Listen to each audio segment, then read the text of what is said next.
They say the dead should rest. But in this village, they are never buried. They are eaten. The jungle around him stretched endlessly, thick with towering trees and the sounds of unseen creatures. His clothes were torn, his body covered in sweat. He had been traveling from one village to another, selling spices and fabrics, but somewhere along the way, he had taken a wrong path. Now, night was falling, and the air had turned heavy, pressing down on him like an unseen force. Then, he saw it. A village, hidden deep in the trees.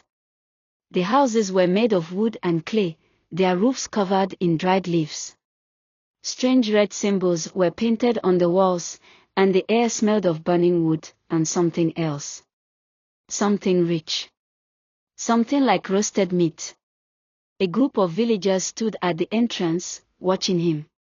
Their clothes were simple, but their smiles were wide. Too wide. An old man stepped forward, his skin wrinkled like dried fruit, his eyes black as night. "You are welcome here, traveler," he said. "You must be hungry." Kofi hesitated. He had never heard of this village before.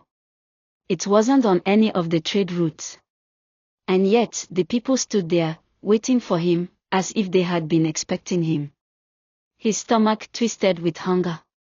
He hadn't eaten since morning. Maybe it was just a small, forgotten village. Maybe the stories of strange places in the jungle were just that, stories. He forced a smile and stepped forward. The villagers clapped as he entered. That was the first warning sign. They led him to the center of the village, where a great fire burned. Around it, long wooden tables were set, piled high with food.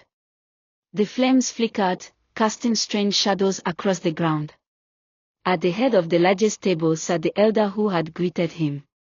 His eyes followed Kofi as he took a seat. The villagers whispered to each other, but their eyes never left him.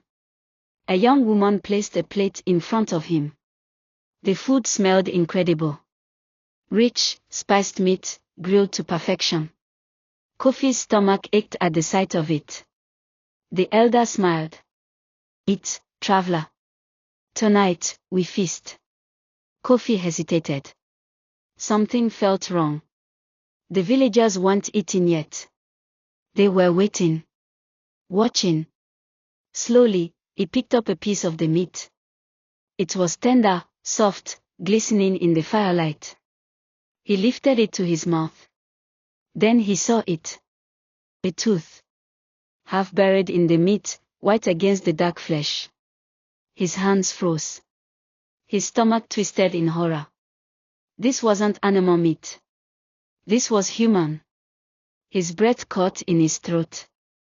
He set the meat down slowly, carefully, as if any sudden movement would break the spell.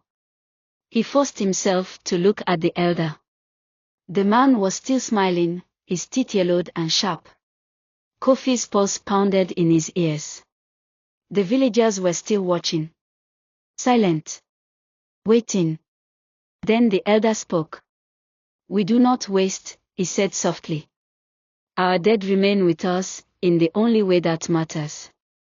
Kofi's heart nearly stopped. He turned to look at the villagers again. They were smiling wider now. Some of them still had bits of flesh caught between their teeth. Kofi swallowed hard, forcing himself to stay calm. The fire crackled. The smell of cooked flesh filled the air. He needed to leave, now. But when he turned his head, he saw them. The guards. 2 tall men, their bodies covered in dark cloth, stood by the entrance of the village. Their faces were blank, their hands resting on long blades. There was no way out. The elder's voice was calm, almost kind. "You must be tired from your journey. Eat. Regain your strength." Kofi forced a shaky laugh. I'm not that hungry. Maybe later." The elder tilted his head, his smile never fading. "You insult us by refusing our gift." The villagers murmured in agreement. Their voices were low, almost a growl. Kofi's hands trembled. If he refused again, they might force him. If he ate, he would become one of them. His mind raced. He needed a distraction. Slowly, he reached for the cup beside his plate. "At least allow me a drink," he said, his voice steady. The elder nodded. Kofi lifted the cup to his lips, but he wasn't drinking. He was watching. The guards. The villagers. The gaps between the houses. A path. A narrow one, half hidden behind the cooking pit. He had one chance. With a sudden movement, he knocked the cup over, spilling the liquid across the table. The fire flared as it touched the flames, sending sparks into the air. The villagers gasped. Kofi ran. He darted between the tables, knocking over bowls and plates. The villagers screamed, their voices rising in a strange, unnatural wail. He could hear footsteps behind him, fast and heavy. He didn't look back. The path was there, just beyond the fire pit. He pushed past the wooden beams, his feet pounding against the dirt. Almost there. Then, pain. A sharp, burning pain in his leg. He fell hard, the ground slamming into his chest. Behind him, the elder stood with a knife in hand. The villagers closed in, their faces twisted in hunger. "You cannot leave, traveler," the elder said. "You are one of us now." Kofi's breath came in ragged gasps. His vision blurred. Then he saw it, beyond the trees, the faint glow of the moon. If he could just reach it. With a roar, he pushed himself up and ran.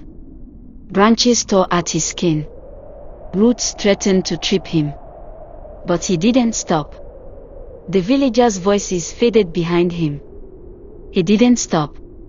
Not until the sun rose, and the village was far, far behind. He lived to tell the story and warn people about that place.